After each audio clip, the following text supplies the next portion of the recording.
तो ये हमारी 10th क्लास के मैथ्स की क्रैश कोर्स की फर्स्ट वीडियो है, जिसके अंदर हम अपने फर्स्ट चैप्टर को करने वाले हैं। फर्स्ट चैप्टर के जितने भी टाइप के क्वेश्चंस हैं जो जनरली आ सकते हैं उनको हम देखेंगे वन बाय वन, है ना। उनके एक एक पार्ट, दो पार्ट हम करेंगे यहाँ पे, तो सारे आपको कॉन्सेप्ट समझ आ जाएंगे और उसके बाद उन क्वेश्चंस को भी देख लेंगे।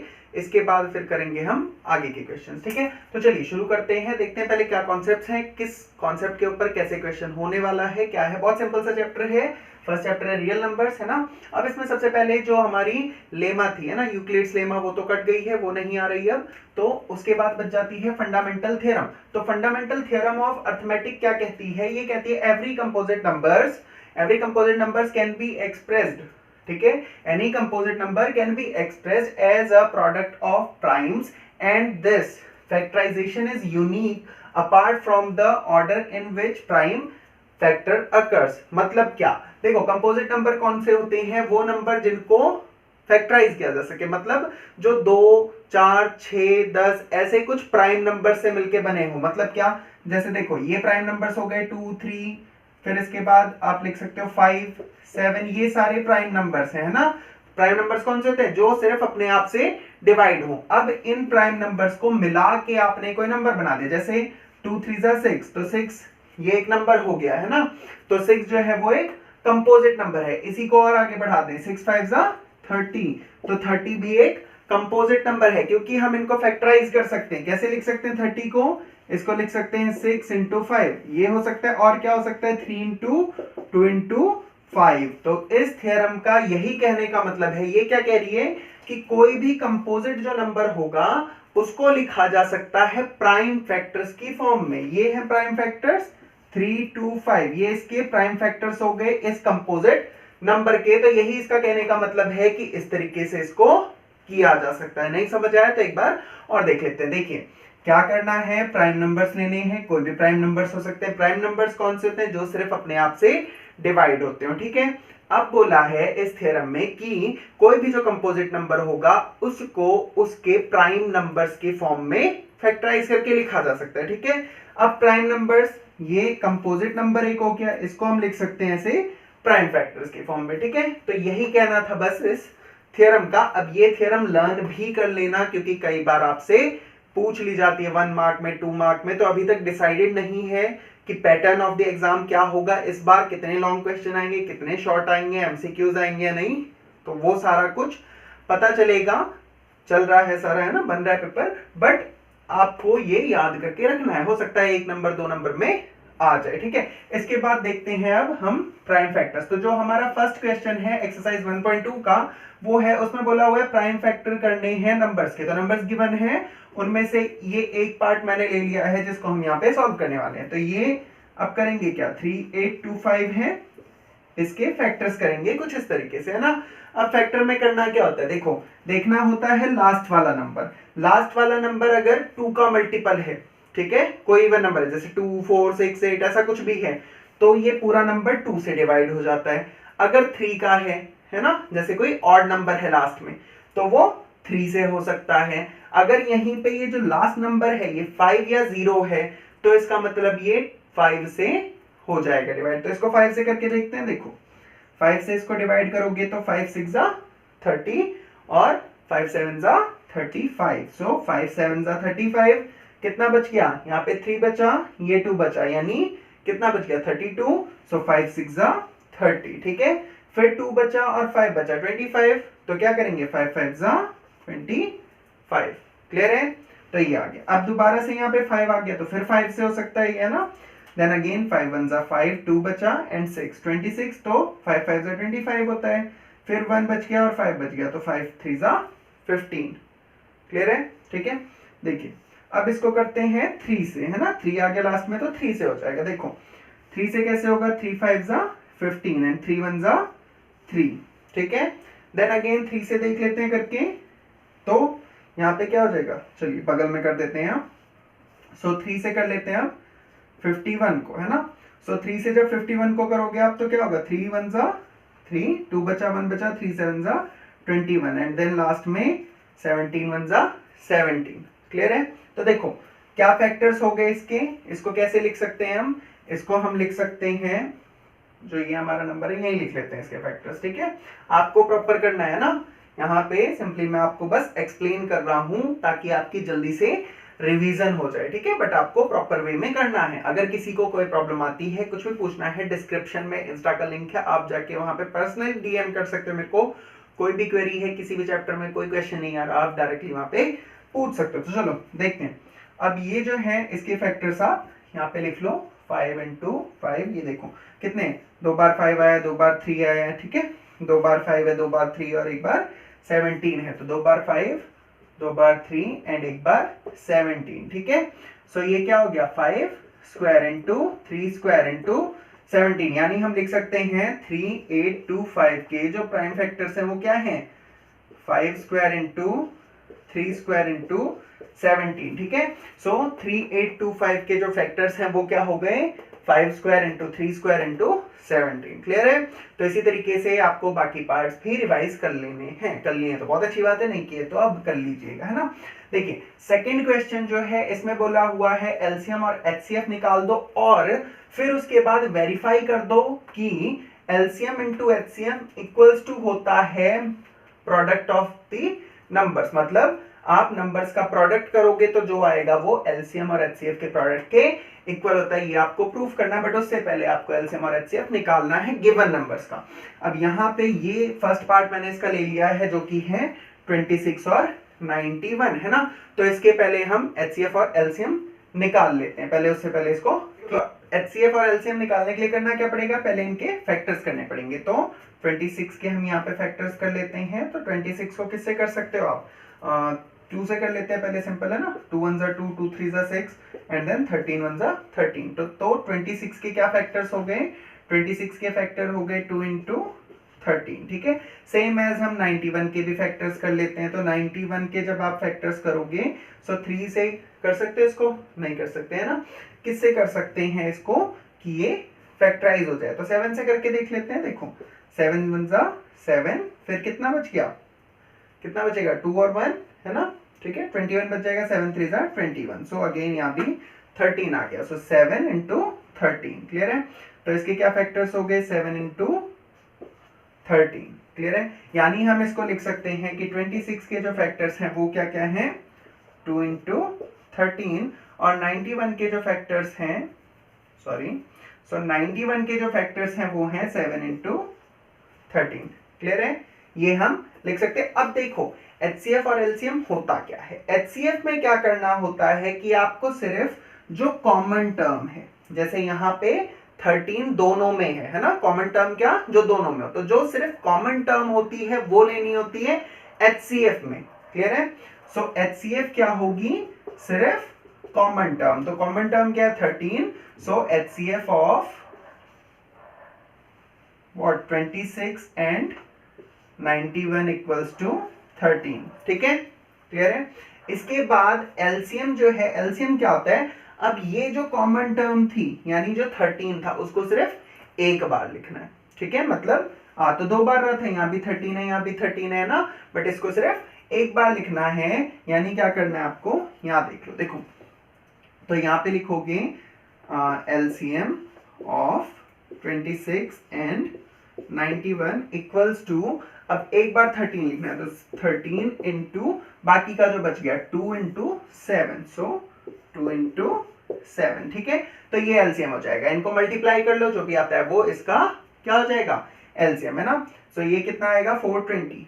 सो ये आ जाएगा 420। आप कैलकुलेट करके देख लेना कि क्या आ रहा है, ठीक है। अगर गलत हो तो करेक्ट भी कर लेना। ओके चलिए अब देखते हैं आगे नेक्स्ट क्वेश्चन। बाकी की कर लोगे इसके, है ना, क्लियर है। बट अभी ये कंप्लीट थोड़ी है, इसमें बोला था अब ये वेरीफाई कर दो, ठीक है। सो वेरीफाई करना है कि एलसीएम इनटू एचसीएफ जो है वो इक्वल होता है दोनों नंबर्स के प्रोडक्ट के। अब बोला क्या था कि इन दोनों का जो मल्टीपल हो, मतलब 26 into 91 जो हो वो इक्वल होना चाहिए किसके, जो भी इनका एलसीएम है, यानी क्या, एलसीएम और एचसीएफ का जो मल्टीपल है, मतलब 420 इंटू क्या निकला था 13। सो 420 इंटू 13 के इसके इक्वल होना चाहिए, ठीक है। सो मल्टीप्लाई करके दोनों को देख लो, है ना। अगर इक्वल आ रहा है तो ठीक है, नहीं आ रहा तो गलत है, ठीक है। सो इक्वल ही आएगा, सो लिख देना वेरीफाइड, कर लोगे, है ना। चलो अब इसके बाद करते हैं नेक्स्ट वाला। नेक्स्ट वाले में बोला है LCM and HCF by prime factorisation. So LCM and HCF निकालना है प्राइम फैक्टराइजेशन से, और यहाँ पे आपको ये 3 नंबर्स दिए हुए हैं, क्या क्या है, 12, 15 एंड 21। तो सेम करना है फिर से, 12, 15 और जो थर्ड है दिस इज 21। देखो इसको करते हैं 3 से, सो 3 4 जा 12, फिर कर लो 2 से, 2 2 जा है ना, 2 1 जा, पहले भी 2 से कर सकते थे, किसी से भी करो, कोई भी सीक्वेंस लो, कोई फर्क नहीं पड़ता, ठीक है। सेम एज 15 के करते हैं 3 से, 3 5 जा 15, 5 1 जा 5, क्लियर है। देन इसके बाद इसको कर लो 3 से कर लो, 3 7 जा, देन 7 1 जा, यानी जो 12 था इसके फैक्टर्स आ गए 3 into 2 into 2, वैसे ही 15 के फैक्टर्स आ गए 3 into 5, है ना। सेम एज 21 के फैक्टर्स आ गए 3 into 7, क्लियर है। अब एलसीएम एचसीएफ बताया अभी कैसे निकलता है, देख लेते हैं दोबारा से, देखो। सो 12 इक्वल्स टू क्या हो गया, 3 into 2 into 2, ठीक है। सेम एज जो 15 था वो क्या हो गया, 3 into 5, ठीक है। देन 21 जो था वो हो गया 3 into 7। अब देखो इनमें आपको कॉमन टर्म कौन सी दिख रही है, तीनों में जो प्रेजेंट हो, तो तीनों में प्रेजेंट है 3, है ना, यानी इनका जो HCF होगा वो क्या हो जाएगा 3। सो लिख देंगे यहाँ पे HCF of 12, 15 and 21 equals to 3, ठीक है। ये तो HCF आ गया। एलसीएम के लिए क्या करना होता है अभी बताया कि क्या करेंगे, कमेंट कर दो जल्दी से। देखो क्या करेंगे HCF के लिए, ये जो है जो कॉमन आया था उसको एक बार लिखना है सिर्फ, बाकी का सारा जितना बच गया, ये 2 बार 2 है, 5 है, 7 है, ये सारा लेके और मल्टीप्लाई कर दो, यानी ये आ गया 2 into 2 into 5 into 7, ये सारा मल्टीप्लाई कर लो, जो आता है वो आंसर, क्लियर है। चलो इसके बाद नेक्स्ट वाला देखते हैं। नेक्स्ट वाले में है HCF दिया है इन दो नंबर्स का 9, ठीक है, नंबर्स दिए हैं, HCF दिया है, बोला है एलसीएम निकाल लो। अभी फॉर्मूला देखा, क्या देखा, एलसीएम इनटू HCF जो था वो इक्वल्स होता है इनटू बी, यानी दोनों नंबर्स के प्रोडक्ट के। तो same as 306 into 675 equals to 9 into LCM, ठीक है। अब ये 306 इंटू ये ऐसे ही रहने दो, तो ये हो जाएगा एलसीएम, एलसीएम को यहीं पे रहने दो, ठीक है। ये यहाँ पे मल्टीप्लाई हो रहा है, अदर साइड ले जाओगे तो डिवाइड होगा। सो लिखेंगे 306 इंटू 675 अपॉन 9, ठीक है। सॉल्व कर लोगे, जो भी आएगा दैट्स एलसीएम, क्लियर है, समझ आ गया, ठीक है। देखो इसके आगे के जो क्वेश्चन थे 5, 6, 7 वो मैंने यहाँ पे डिस्कस नहीं किए हैं, क्योंकि सिंपल से क्वेश्चंस हैं, आप कर लेंगे। फिर भी अगर कोई प्रॉब्लम आती है किसी को, तो पहले बताया कि आप डीएम कर सकते हैं इंस्टा पे भी, और कमेंट्स में भी बोल सकते हो, मैं उसको भी सॉल्व करके दिखा दूंगा आगे की वीडियोस में, ठीक है। तो कोई हेडेक लेने की, प्रॉब्लम लेने की जरूरत नहीं है। जो वर्ड प्रॉब्लम है 7th है आई थिंक, तो 7th में कुछ नहीं करना, एलसीएम निकाल लेना है बस, जो दोनों नंबर्स दिए हुए हैं ना उसमें वर्ड प्रॉब्लम में, उसका बस आपको HCF निकाल लेना है। और जो आई थिंक कंपोजिट नंबर्स का है इक्वेशन, ठीक है। सो कंपोजिट नंबर वाला जो है उसमें कॉमन लेके आपका हो जाएगा, प्रूफ करना है जस्ट। और जो 6n वाली टर्म है, सेम एज एग्जांपल दिया वहां से भी आप कर सकते हैं। नहीं समझ आता सो फ्रीली पूछ लीजिए। तो देखते हैं अब अपना अगला टॉपिक, जिसके ऊपर हमारी पूरी एक्सरसाइज बेस्ड है। और एक्सरसाइज बेस्ड क्यों है, सबसे इंपॉर्टेंट क्वेश्चन है आपके फर्स्ट चैप्टर का, आता ही आता है। अगर आप बोर्ड्स देने जा रहे हो तो ये किए बिना जा रहे हो, तो मतलब समझ लो कि आपके मार्क्स तो डिड्यूस होंगे ही होंगे। तो यानी आपको ये करके जाना अच्छी तरीके से। ये मैंने नोट डाउन कर दिया है, सॉल्व करके रखा है पहले से ही, मैं आपको एक्सप्लेन कर देता हूं एज इट इज, जैसे दिया है आप इसको कर सकते हो। क्या करना है, जहां पे यहाँ √3 है, कोई भी दूसरा नंबर है डालते जाओ, सेम प्रोसीजर है, कुछ नहीं करना, ठीक है। तो समझने की कोशिश करना, समझ लोगे बहुत इजी होगा, नहीं समझोगे तो फिर करते रहो, याद नहीं होगा। देखो करना क्या है, सबसे पहले जो भी नंबर है, जैसे यहाँ पे हम प्रूव कर रहे हैं कि √3 जो है वो इरेशनल नंबर है, ठीक है। तो हम सबसे पहले मान लेंगे उस नंबर को कि वो रेशनल नंबर है, ठीक है। तो रेशनल नंबर मान लिया हमने √3 को, ठीक। सबसे पहला काम ये करना है। So assume that √3 is a rational number, clear है। अब जब रेशनल नंबर है, रेशनल नंबर की कंडीशन क्या होती है कि जो रेशनल नंबर होता है उसको लिख सकते हैं p/q, क्यू की फॉर्म में, ठीक है। तो p बाई क्यू की फॉर्म में लिख सकते हो, या फिर इसकी जगह आप a बाई b की फॉर्म में लिख लो, ठीक है। और दूसरी कंडीशन क्या होती है, जो b है यानी जो डिनोमिनेटर है वो डज नॉट इक्वल्स टू 0 होना चाहिए, ठीक है। तो दोनों ही कंडीशन यहाँ फुलफिल करेगा। तो a और b ले लिया हमने p बाई क्यू के लिए, ये ठीक। और यहाँ पे जो b है वो डज नॉट इक्वल्स टू 0 होना चाहिए, ये आपको यहाँ लिख देना है। क्लियर है? तो लिख लेंगे √3 equals to a by b। इतना क्लियर है? ठीक है। अब इसके बाद क्या लिखना है, अब आपको सपोज करना है कि a और b जो हैं उन दोनों में कोई एक कॉमन फैक्टर है, ठीक है। माना कि a और b जो है दोनों में कोई कॉमन फैक्टर है अदर देन 1। तो 1 तो सबका कॉमन फैक्टर होता है, बट हम मान लेते हैं कि a और b जो दोनों नंबर्स हैं उनमें और भी कोई कॉमन फैक्टर है, ठीक है। तो हम ले लेते हैं, जैसे a को हमने ले लिया 12 और b को हम ले लेते हैं यहाँ पे 15, ठीक है। तो दोनों में एक तो 1 कॉमन फैक्टर है और दूसरा क्या हो जाएगा 3, ठीक है। तो दोनों में दूसरा कॉमन फैक्टर 3 हो गया। यानी अब अगर हम इन दोनों नंबर्स को 3 से डिवाइड कर दें तो क्या बचता है, यहाँ पे बचेगा 4 और नीचे जो 15 है इसमें बचेगा कितना 5। तो यानी अब आप क्या देख रहे हो कि जब आपने 3 से जो कॉमन फैक्टर था उससे डिवाइड कर दिया, तो अब ये जो दोनों नंबर्स बचे, ये जो दोनों नंबर्स बचे ये कैसे बच गए, को प्राइम नंबर, जिनमें और कोई अब कॉमन फैक्टर नहीं है। क्लियर है? समझ आ गया? क्या लिखिए स्टेटमेंट, सपोज किया कि a और b जो दोनों नंबर्स थे उनमें 1 को छोड़ के और भी कोई कॉमन फैक्टर था। इतना सपोज कर लिया कि 1 को छोड़ के और भी कोई कॉमन फैक्टर था। अब अगर आप उस कॉमन फैक्टर से दोनों को डिवाइड कर दो तो अब तो कोई कॉमन फैक्टर नहीं बचेगा उसमें, है ना, यानी कि वो को प्राइम हो जाएंगे, ठीक है। तो यही यहाँ पे लिखा है। क्लियर है? तो यानी हम इसको लिख सकते हैं, सो b √3 इक्वल्स टू a। ये नहीं समझ आता है तो सिंपल समझ लो कि ये ऐसे लिखा था, ठीक है। ये b यहाँ डिवाइड हो रहा था, इधर गया तो मल्टीप्लाई हो गया, यानी b √3 इक्वल्स टू a।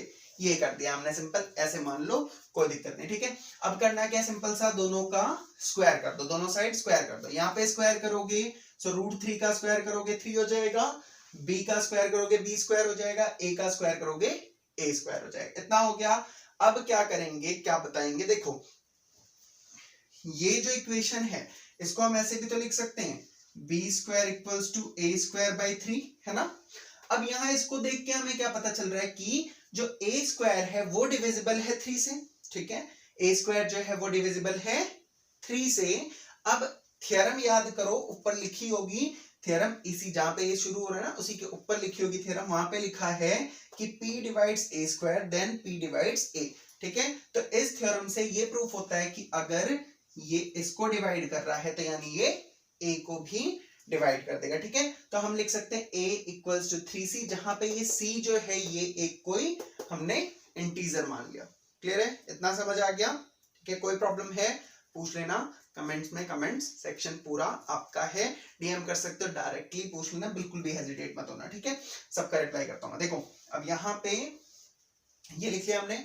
इसके बाद आपको करना क्या है, सब्स्टिट्यूट कर देना है। ये जो a equals to 3c value लिया ना, इसको सब्स्टिट्यूट करना है कहाँ पे, यहाँ पे, ठीक है। सब्स्टिट्यूट करो, a की जगह पे 3c लिख दो, तो यही लिखेंगे 3b स्क्वायर इक्वल्स टू क्या हो जाएगा, a की जगह 3c लिखेंगे तो 3 का स्क्वायर 9 और c स्क्वायर हो जाएगा, ठीक है। अब हम यहाँ पे क्या लिख सकते हैं, इसको 3 से इसको कट कर दो 3, so b square equals to 3c आ गया। इतना क्लियर है ना। अब इसके बाद आ जाओ सीधा ऊपर यहाँ पे। अब इसका मतलब जैसे हमने यहाँ लिखा था कि अगर b स्क्वायर डिवाइड होता है 3 से तो b भी डिवाइड हो जाएगा 3 से, ठीक है, लिख सकते हैं, है ना। अब जब ये सारा हो गया, यहाँ देखो हो क्या रहा है, पहले हमने a और b को डिवाइड कर लिया था, ठीक है, मान लिया था कि डिवाइड कर रहे हैं, तो उसमें कोई कॉमन फैक्टर नहीं बचना चाहिए था, है ना। बट यहाँ पे क्या हो रहा है, जो ये 3 है ये एज अ कॉमन फैक्टर बच रहा है, क्योंकि ये यहाँ पे a को भी डिवाइड कर रहा था और यहाँ पे b को भी डिवाइड कर रहा है। तो ये कॉन्ट्राडिक्शन हो गया, हमने जो अज्यूम किया था यहाँ पे, ये जो स्टेटमेंट थी इसका कॉन्ट्राडिक्शन हो गया। अब ये कॉन्ट्राडिक्शन अराइज हुआ क्यों है, तो ये लिखा है, but this is contradiction that factors a and b are coprime. तो यहाँ पे जो को प्राइम लेट किया था ना, उसका कंट्राडिक्शन हो गया। अब कंट्राडिक्शन हो क्यों रहा है, क्योंकि हमने गलत अजम्पशन किया था कि ये इरेशनल नंबर है, ठीक है। तो यही आपको लिख देना है, this contradiction occurs due to our what false assumption that √3 is a rational number, तो लिख देंगे hence √3 is a irrational number। Clear है, इतना समझ आ गया, ठीक है। अब देखो यहाँ पे मैं बताने वाला हूं आपको बहुत बढ़िया चीज, जिसके बाद आपको सिर्फ ये इतना ध्यान रखना है, प्रोसीजर कोई सा भी आए, चाहे क्वेश्चन ये हो कि √3 है ना -5 √3 ये दिया हो, इसको इरेशनल प्रूफ करना है, या दिया √3/5 इसको इरेशनल प्रूफ करना है, या मतलब कुछ भी दिया हो √2/3 + 5 ऐसा कुछ भी दिया हो तो आप उसको कर सकते हो। क्या करना है, अब यहां सिंपल सी आपको स्टेटमेंट लिख देनी है, if we divide multiply add subtract any irrational number to a rational number then the result will also be a what irrational number। ठीक है, तो बस ये स्टेटमेंट आपको लिख देनी है, आपकी बुक में भी मिल जाएगी ये लिखी हुई। ये स्टेटमेंट लिख के आपको अलग अलग तरीके से प्रूफ करने की कोई जरूरत नहीं है, आप सिंपल ये कर सकते हो काम। ठीक है, समझ आ गया है ना। चलिए तो आगे बढ़ते हैं, किसी को कोई प्रॉब्लम है तो पता ही है, ठीक है, पूछ लेना। चलो अब आगे बढ़ते हैं, 1.4 देख लेते हैं क्या है, और उसके बाद ये चैप्टर हमारा कंप्लीट, फिर चलेंगे अपने सेकंड चैप्टर पे। ठीक है, चलो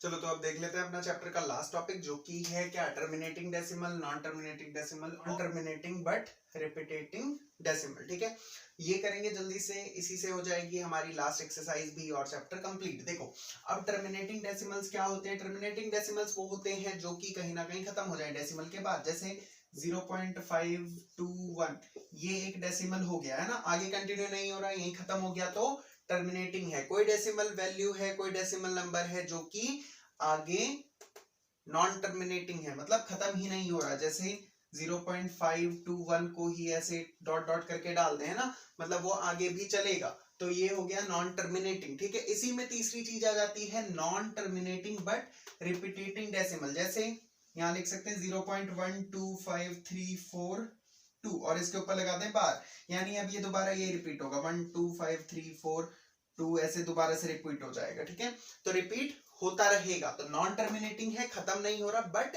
रिपीट हो रहा है, सेम आ रहा है। तो इस वाले केस में भी जो नंबर है वो रेशनल होता है, इस वाले केस में भी नंबर रैशनल होता है, मतलब थर्ड वाले केस में भी नंबर रैशनल होगा और फर्स्ट वाले केस में भी नंबर रैशनल होगा। ठीक है, तो दोनों केसेस में नंबर रैशनल होगा। अब अगर रैशनल है नंबर तो उसका जो Q होगा, रैशनल नंबर P/Q की फॉर्म में लिखते हैं। ठीक है, तो उसका जो Q होगा यानी डिनोमिनेटर होगा, उसको हम लिख सकते हैं 2m into 5m की फॉर्म में। समझ आ गया इतना, तो हम इसको ऐसे लिख सकते हैं, हमेशा ये जो होगा वो टर्मिनेटिंग ही होगा, या फिर वहां पे ये भी हो सकता है। ठीक है, तो दोनों कंडीशंस। अब इसी के बेसिस पे हमें करनी है अपनी एक्सरसाइज, जिसमें दिए हैं 3 क्वेश्चंस। पहला क्वेश्चन सबसे पहले देखते हैं, उसमें बोला हुआ है कि विदाउट एनी कैलकुलेशन आपको बताना है कि ये जो नंबर है, ठीक है, इसका ये जो डिनोमिनेटर है इसके क्या फैक्टर्स होंगे, मतलब किस तरीके का होगा, और फिर उसके बाद बताना है टर्मिनेटिंग होगा, नॉन टर्मिनेटिंग होगा, कैसा होगा। ठीक है, तो अब इसमें क्या करेंगे, ये जो 3125 है इसके फैक्टर्स कर लो, 3125 के फैक्टर्स कर लो, तो फैक्टर्स करोगे 5 से कर लो, 5 6 30। ठीक है, कितना बच गया 12 है ना, सो 5 2 10, फिर 25 बच गया तो 5 5 25, फिर 5 से कर लो, फिर क्या होगा 5 1 5 5 2 10। ठीक है, 5 5 25, देन अगेन 5 से कर लो, 5 2 10 5 5 25, देन 5, ठीक है, देन 5 1, तो कितना आ गया 5 टाइम्स 5 आ गया, यानी इसको हम क्या लिख सकते हैं, ये किसकी फॉर्म में आ गया 13/3125 को हम लिख सकते हैं 13/5 की फॉर्म में। ठीक है, तो अब ये रेशनल तो नहीं है, क्यों, क्योंकि ये दोनों चीजें होनी चाहिए थी, बट ये दोनों तो यहाँ पे नहीं है। क्लियर है, तो ऐसे ही आपको चेक कर लेना। सेकंड वाले में बोला है कि अब क्या करना है, जो फर्स्ट वाला क्वेश्चन था, ठीक है, जो फर्स्ट वाला क्वेश्चन था उसी में से नंबर्स को लेके आपको उनका डेसिमल एक्सपेंशन करना है। डेसिमल एक्सपेंशन कैसे होगा, ये जो न्यूमरेटर है इसको डिवाइड कर दो डिनोमिनेटर से, ठीक है, सिंपल डिवाइड करना है न्यूमरेटर को डिनोमिनेटर से। यहां करके दिखा देते हैं, देखो। सो 17 को डिवाइड कर दो 8 से, 8 से करो कितना होता है, 8 2 जा 16, ठीक है, सही से लिख लेते हैं, 8 2 जा 16, बच गया 1, ठीक है, पॉइंट लगेगा, 0 आएगा, 8 1 जा 8, फिर बच गया 2, 0 लगेगा, ठीक है, फिर क्या हो जाएगा, 8 2 जा 16, फिर 4, 8 5 जा 14, ठीक है, सो खत्म हो गया। So this is the answer, clear है। तो इस तरीके से थर्ड वाला जो क्वेश्चन दिया है इसमें पूछा हुआ है कि इन्होंने डेसिमल एक्सपेंशंस दे रखे हैं कि नंबर्स दिए हुए हैं जो डेसिमल वाले हैं, इसमें पूछा हुआ है कि क्या होंगे, रेशनल है, इरेशनल है, और अगर रेशनल है तो उनका जो क्यू है पी बाई क्यू की फॉर्म में लिखे जाएंगे, तो क्यू के फैक्टर्स क्या होंगे, ठीक है।